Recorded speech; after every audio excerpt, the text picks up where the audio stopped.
I'm a hacker now. 3, 2, 1.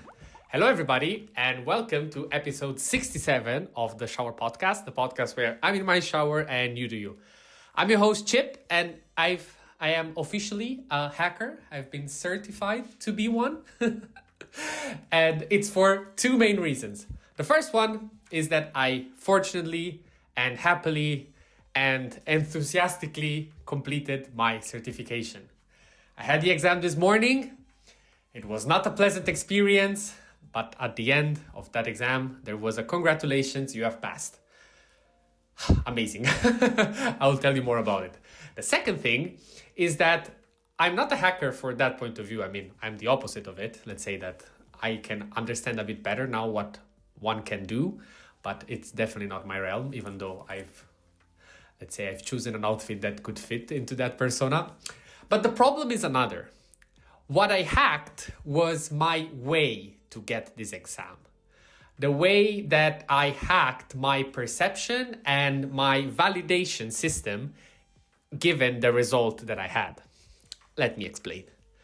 The problem that I've been facing for a bit too many times in my life, and don't get me wrong, this is an insanely positive thing, but it also promotes very, very bad habits, is that a very, very high percentage of all the activities, challenges, situations that I've been put into, it always happened that for my mistakes most of the times, but also because of the situation, I had to adapt very fast.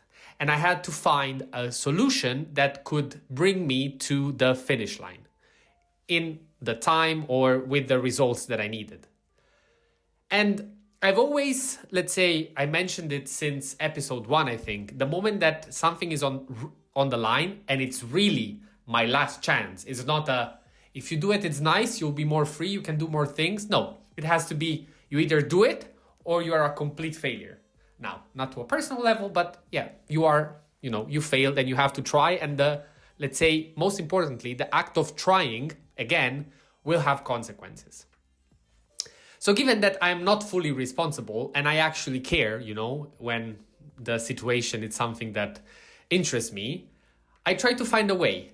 And fortunately, again, for my capabilities and the way that I am and the way that I absorb information, the way that I'm able to use them, when put in these conditions and these situations, I usually succeed. The problem is that my brain says, see, you can do it.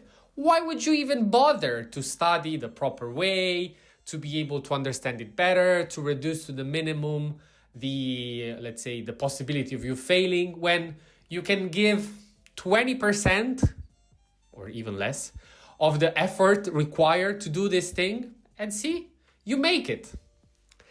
Of course, brain, I appreciate very much, this kind of behavior, and I understand that you want to do the least possible. And I agree. I mean, I also, if I see a way to not pick a shortcut, but understand that there is an alternative way to doing things, I'm always open to these kind of scenarios. But it's a hack. And it's a very bad hack because, and again, I'm trying my best and it's a work in progress. So I'm not here to say that I know how to do it or that I've found a way to make it, but it's a work in progress.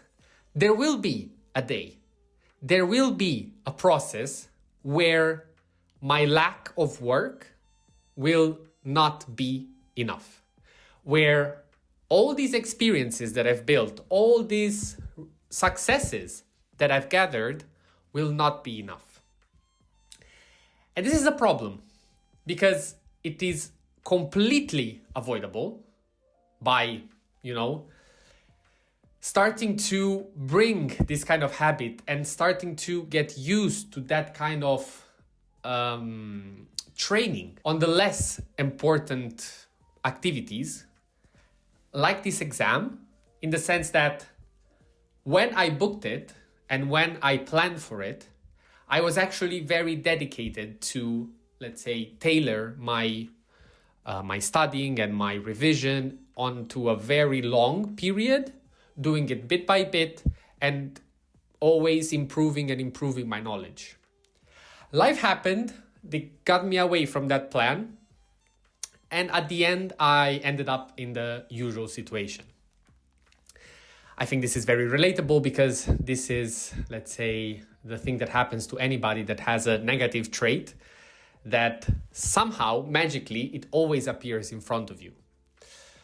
The key is not only identifying what you do wrong, but as I said in other episodes, you have to put yourself in the condition to not fall for these traps that your mind sets for you.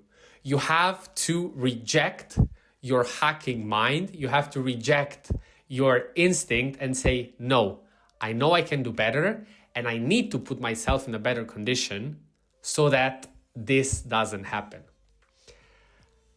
I will keep you posted. There's still a long way to go within this year, and I'm sure there will be other situations like this.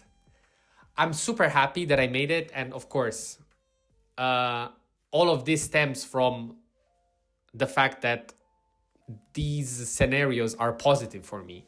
So I'm trying still to get the best out of them. So the moment that I passed it, I absolutely celebrate, and I was jumping around the house like a maniac.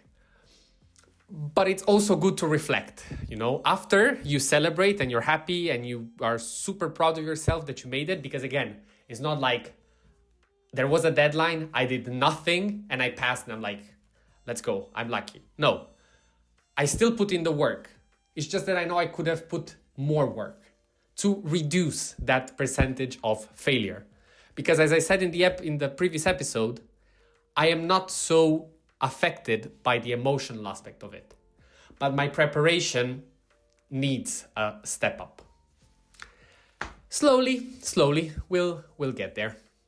I want to keep you longer. I want to celebrate my day now that I am absolutely free.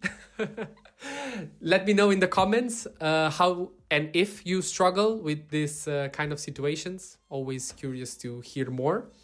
This was episode 67 of the Shower Podcast. Thank you very much for listening and see you at the next one.